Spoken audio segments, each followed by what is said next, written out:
Good morning, everybody. Today is Saturday the 18th. Work has been going pretty good. With this new scheduling and whatnot, the only hard part that has been at work is basically how busy how busy we've been without um, the extra help that we need on weekends. Because yesterday, um, pizza orders lately have been through the roof. Not just yesterday, but the last couple days I've been at work. Um, and I kind of feel sorry for the guy working in the kitchen who has to do all the pizza orders because I can't always go back there to help him take the orders, let alone make the food, because that's how busy it's been. I get a slip of paper every night that basically tells me the nightly sales or the nightly revenue. And every day this week so far has been like it used to be on a Friday or Saturday by itself. So that's kind of how busy it's been. Anyhow, that's the business report. Weather's getting warmer here, thank God. I don't know how many more days of this bone chilling cold that basically causes my knees and joints to start to lock up. So, um, I was reading from my devotional. It's called, dang it, it just slipped my brain. It literally, I didn't sleep well last night, so my brain is a little like, oh, okay. My brain's a little on the foggy side. It was, can you out the title of the devotional was, can you outrun a cheetah? And they go in there and they talk about how the land speed of the cheetah is 70 miles per hour for short bursts. Um, it's a known factor too. Um, but they're comparing the land speed or the ability to outrun the cheetah. It was a comparison to our spiritual nature. Um, we can't outrun God. In fact, God gives us the ability to soar on wings like eagles spiritually. Um, I'd love to be able to do that physically, but I don't see how that is. So it's a minor comparison on how we can't always outrun life. Life is one of those things where it happens no matter what. It might come out of nowhere and hit you out of the blue. You can't outrun that. The only thing we can do is do our best to live our lives to be upstanding, upright people in the eyes of God. Um, as somebody had once told me here on YouTube, you can't please all the people all the time. The only person or entity or however you want to put it that you're really, really, really meant to be pleasing towards is God. Now, if you're a married person or whatnot, you do your best to please your spouse. Um, if you're a parent, you do your best to please your kids. Same thing if you're a grandparent, you do your best to please your grandkids. But in the long run, in the bottom truth, is are you pleasing to God? Um, and if we are as good as we're supposed to be and doing our best to be good people, God gives us the ability to spiritually soar on wings of eagles. Sorry. So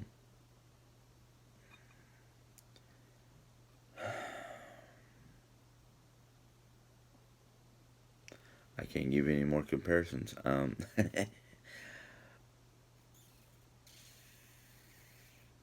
I was going to complain about work, but there's not really much to complain about work anymore because I've gotten to the point where work is work. I go in there, I punch a clock, I serve the customers, I do the best to clean up my store before I go home at the end of the night. And once I'm done with my job, I punch the clock, I come home. Um, I might talk to Jenny Ann about a few things, but there's no reason to complain no more. It is what it is.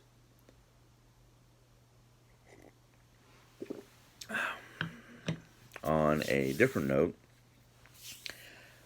I checked the mail before I come in here, hoping that I have something in the mail. Well, Jerry Ann had a package in her name, and she knew what it was as soon as she got the package. She told me to open it. It was one of the many different, one of the two Mary Summer Rain books I have never read before that I have put in my wish list. It came in. Mary Summer Rain's book, Bittersweet. I never knew about this particular book in her original collection before I stopped going to bookstores or stopped looking, because there was a 10 plus year spans of time that I was never able to get to a bookstore because of living here in Missouri before moving to New York. And for a couple of years in New York, I didn't even think about looking for her books because I had done the worst thing I've ever done. Assumed that she stopped writing. Now, I did read in one of her books or something like that, or a snippet, I should say, of information about that she had stopped writing for a period of time because she felt like she was done putting out information. Then I guess between fans and sources beyond my understanding, she was convinced to write some more. So I got this one book. I don't know what the other book was because I can't remember what other books I put in my wish list that Jerry might have ordered, but she says there's at least one more coming. And I'm just going to read the back of this real quick. It says, Mary's own words from the foreword best describe what Bittersweet is all about. The concept of publishing another journal was continually spearing through my consciousness. So basically what it is I'm not going to read the whole thing. I'm just going to... Okay, yeah. Basically what it is this is another one of her journals from, I guess, one of her personal diaries or something like that by the sounds of it.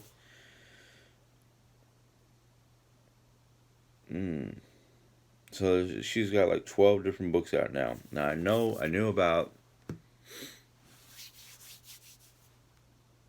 Yeah, I knew about the first 6, so she's got 6 more books I've never touched. So I look forward to reading this. This is going to be one of my nighttime adventures. Nighttime,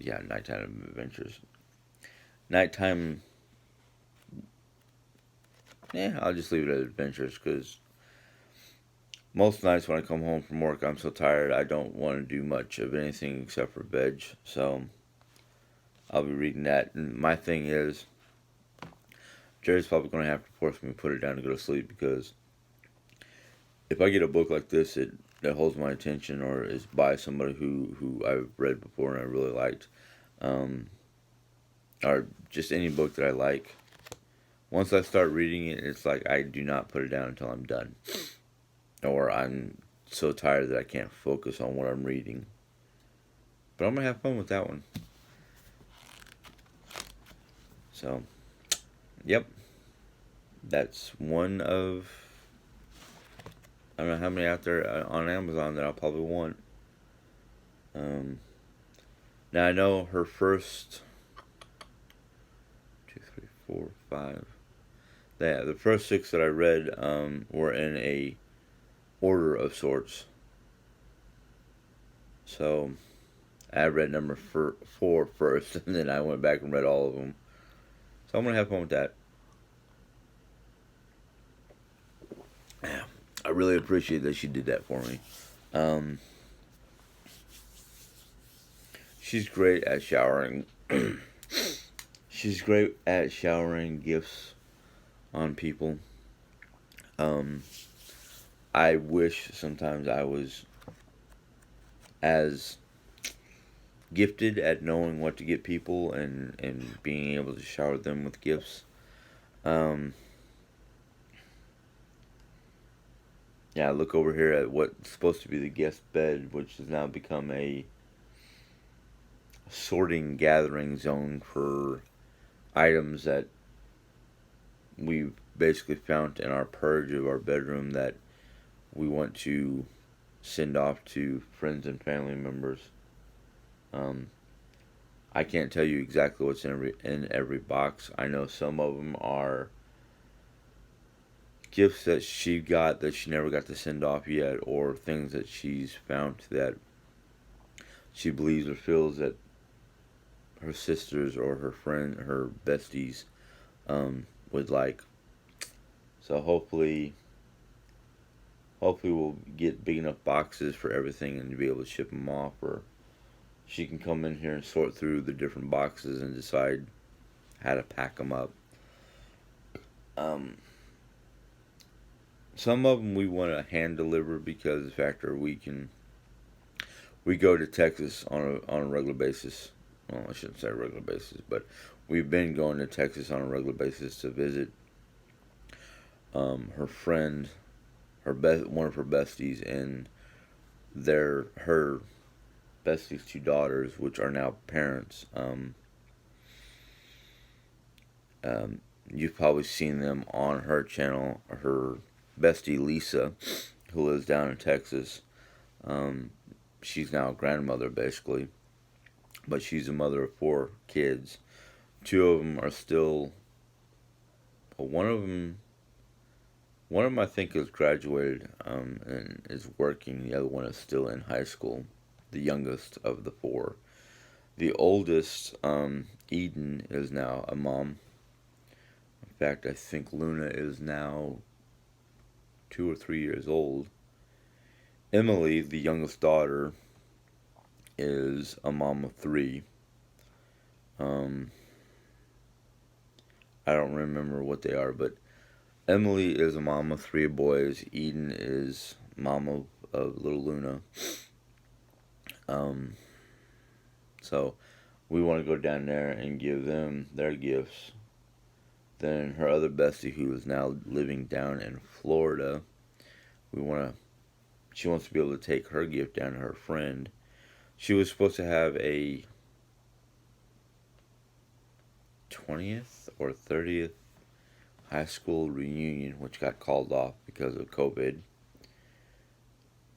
And then she's got gifts for her sisters. And then there's another box. I don't know whose to, so. But in this time of crisis, I guess you'd say, it is nice to not only get gifts from your family, your wife, but it's also nice to be able to give gifts. And unfortunately, a lot of these gifts, if we were to send them off via mail, could cost us up to $12 or more. I don't know. So it's nice to be able to hand deliver some of them. Now, the ones to her sisters, if we were to get the chance to go to New York, we can take three of them. No. Kathy, Jean, two of them directly to the recipients. The third one, Julie, it would be either we'd have to mail it or I'd have to take 2 weeks of work off just to go to Vegas. And No, I couldn't afford that. That, in fact, my supervisor would have a conniption. Excuse me. But it's things are going good for us. Work is getting better in the sense that there's not as many unessential headaches. Basically, I think the general manager has um, taken a liking to letting her assistant managers write notes for whatever they find in the morning as being wrong, because I guess I finally got through to her that she's being somewhat overly critical on some of the things that are going on.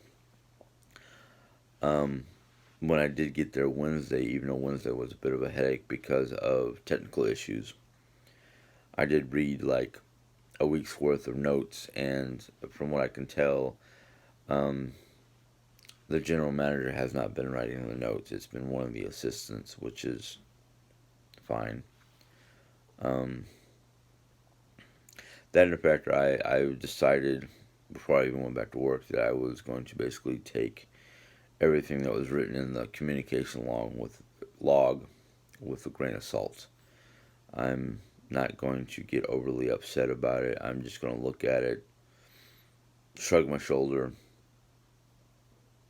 and go about my day and try to do my best to keep the store clean, because that is like one of the most important things in this kind of environment as far as I'm concerned.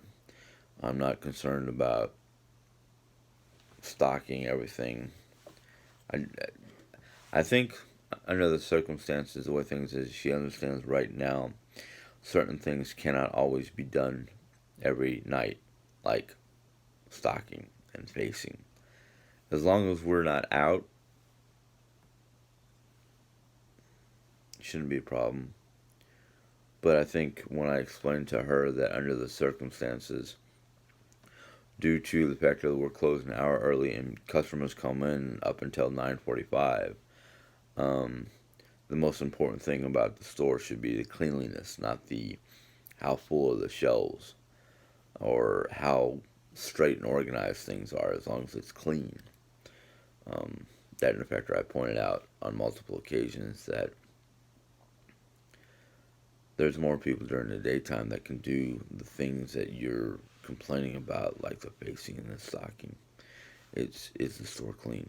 Is the store clean enough to basically keep people from thinking that we don't worry about cleaning and our store can be contaminated? We won't know until CDC checks it. Who knows?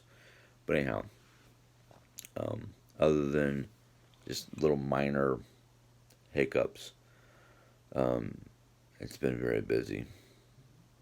Store's been clean, but it's been very busy. So that didn't affect her. Ooh. My biggest concern right now is the fact that she's going on vacation on Monday, which I got no problem with that because we all deserve some time off. Her especially, because my experience as a manager is she's probably got, between the headache of the customer complaints, if there's any, the headache of things need to be done and it's very busy, it's paperwork. She has, as a manager, she has probably a lot of paperwork that she has to deal with on a regular basis, which, under the circumstances being, the company has cut the available hours for the store to half of its normal availability. It's difficult to juggle that. So we all are dealing with the situation to our best ability. Um, I try to lighten the mood when I come into work by not really being an overly goofy type person, but I'll make comments and whatnot that she's actually laughing at. So laughter is one of the best medicines when it comes to stress. Anyhow, I'm talking too much, and I'm talking nonsense. So that is today's vlog. If you enjoyed this vlog, give it a thumbs up. Questions or comments, go ahead and leave them in the question and comment box. If you're new and you want to see more videos, give it a thumbs up. Or not give it a thumbs up. Give that bell a tap. And YouTube will let you know when I put in more videos. And until next time, God bless. Have a good day. Be safe. Bye.